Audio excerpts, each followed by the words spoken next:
Hello everybody, I'm Bill Rabinowitz along with Joey Kaufman. We just had our Tuesday availability with Ohio State, Ryan Day, followed by defensive coordinator Jim Knowles, and then CJ Stroud, the quarterback. And well, it's Wisconsin week, Big Ten play starts, and you couldn't probably have a more quintessential Big Ten opponent than Wisconsin, right Joey? Wisconsin's big, they're bruising, they're brawny, they're all that. As Ryan Day said, they're the epitome of a Big Ten team, so if you like smash mouth football, that is Wisconsin. Yeah, but he made it sound like Graham Mertz and the Badgers passing game is a little more active than it usually is. Usually their formula is just to pound you, pound you, pound you. They're a little more diversified. We'll see if that works against Ohio State. Ohio State's run defense has been really good this year. Pass defense has been shakier. And so is that something Wisconsin's going to try to exploit? Graham Mertz is better than he was a year ago. There are signs of improvement. You kind of roll your eyes there, but keep in mind he was a quarterback last year who threw more interceptions than touchdowns. He had 11 interceptions, threw 10 touchdowns. This year he's thrown 6 touchdowns and 2 interceptions, so that's progress. He's clearing not a high bar, but he's clearing it. He's improved, but I mean, make no mistake about it. They're a team that runs through the ground game. Braylon Allen is their running back, and you're probably familiar, Wisconsin has a lot of good running backs over the years. What's unique about Braylon Allen is he's really big. He's 6'2", 235 pounds. Pat Fitzgerald, I remember at Big Ten media days, said he reminds me of Ron being Ron Dane, who was a big guy who won the Heisman Trophy for the Badgers in 1999. So he's that style of running back. Jonathan Taylor was more of your speed guy, a former track guy. Braylon Allen, somebody you're going to have to really tackle well. Yeah, but Ohio State's been very good against the run. They're giving up, I think, 2.6 yards per carry. And some of that's inflated a little bit, like DeQuan Finn last week had some scrambles. They've given up those kind of runs. But just kind of running backs running through them hasn't been an issue. They've been very stout against the run this year. No, but they haven't played anybody quite like the likes and of Wisconsin Braylon hasn't Allen. played anybody at all, well, except for Washington State, and they lost 17-14. So beating New Mexico State 66 to whatever it was doesn't really impress me. No, but Braylon Allen still rushed for 1,000 yards in the Big Ten last year as a freshman, one of only 4 guys in Wisconsin history who have done that as a freshman. Ron Dane, and there were a couple other guys too, but he's good. I think we've established Braylon Allen really good, going to be hard, different kind of test that Ohio State's faced, but typically they've played these good Wisconsin running backs before, and it hasn't been an issue because Wisconsin's typically been so one-dimensional offensively. Right. You can throw a bunch of guys in the box. When Wisconsin came to the Horseshoe in 2019, when Jonathan Taylor was the running back, Ohio State ended up switching from a 4-3 defense to a 4-4. They put Justin Hilliard in the game as a 4th linebacker to really have 8 guys in the box. That's been, I think, the issue with Wisconsin when they get in the game with Ohio State is they don't have enough on offense to really complement their ground game. Yeah, and what's interesting is obviously Ohio State's base defense now is a 4-2-5 with only 2 linebackers. So will they go with 3? I mean, Jim Knowles kind of made it sound like we're good with the 4-2-5 because our safeties can tackle. They're good in the run game. Ronnie Hickman's very good in the run game. So it'll be interesting to see as the game goes on whether they change that or not, or if sticking with just those 2 linebackers is sufficient.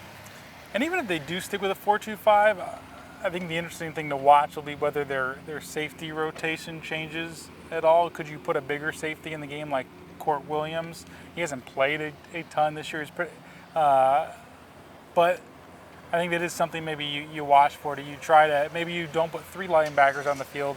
Maybe you play a bigger safety more for this kind of game.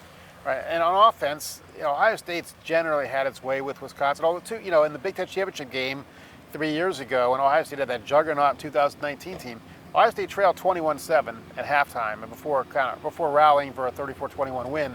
So it's not like they've just torched Wisconsin. But I do think that I just don't see Wisconsin's defensive backs being able to match up with Ohio State's receivers, and you figure how well CJ Stroud is throwing the ball, the way he can dissect defenses, and Jim Leonard, Wisconsin's defensive coordinator, is very, very good.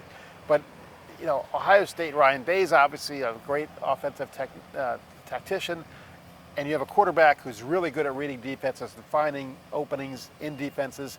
So I think that's going to be a huge challenge for Wisconsin. I'm not sure they can do it.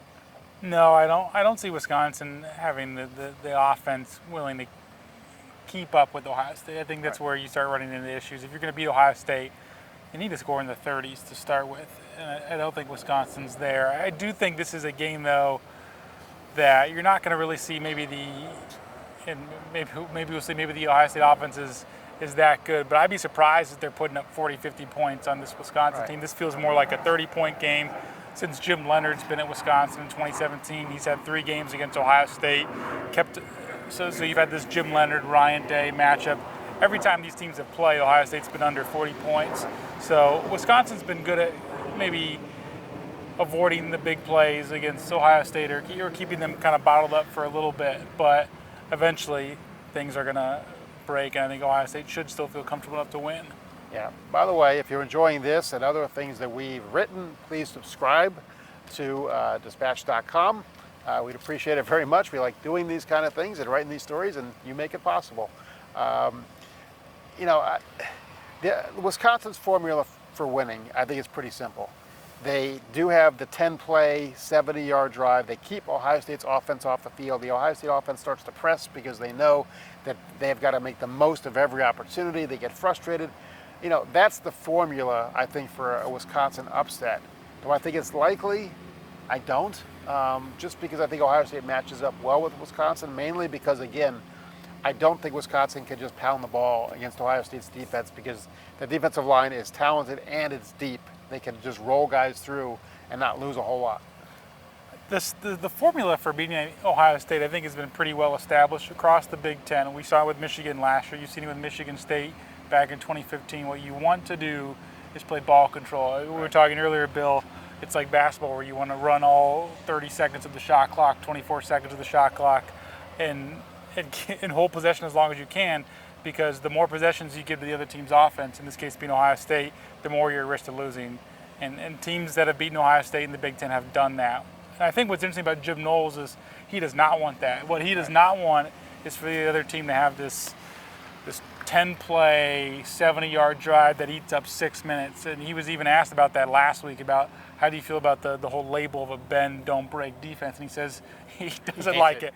He doesn't want to be bending. He doesn't want to be breaking. What he prides himself on as a defensive coordinator is getting stops on third down and getting the ball back to the offense. And whether you're getting a takeaway, you're forcing a turnover, or you're just getting a plain good old-fashioned third down stop, that's what they want. They want to get the ball back as quickly as the offense. Yeah. So I think they're going to do things this week to avoid that situation where Wisconsin would just gash them in these 5, 10-yard runs. They want to stop them and get the ball back, and they're going to be aggressive. This is a big game for somebody like Denzel Burke, who played great last year, has struggled this year.